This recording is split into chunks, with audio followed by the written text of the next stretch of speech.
तिलक चढ़ाई पापा घर चली आइला। अरे पलंग पर गिरेला चिता नएला लानाजी।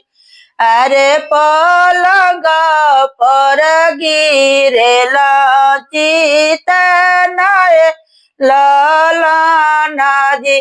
तिलक चढ़ाई चाचा घर चली आइला।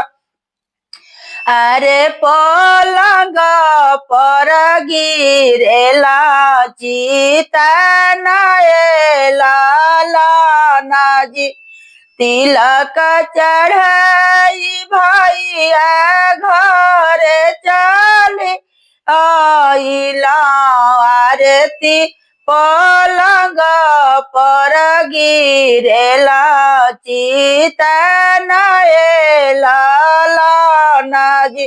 घर में से निकलेली बेटी हो कौन बेटी कहे पापा गिरिला चिता नएला लानाजी।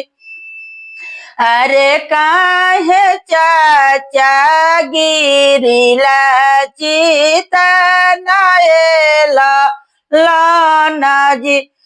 दान दहेज बेटी सब कुछ दिहानी। अरे मुख वो ना बोलेला दमादएला लानाजी। अरे मुख वो ना बोलेला दमादएला लानाजी।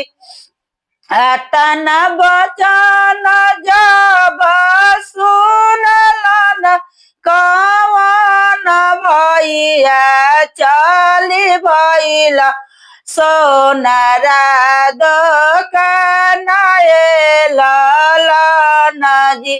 अरे करे लगलन शिकारी के मोलाएला लानाजी।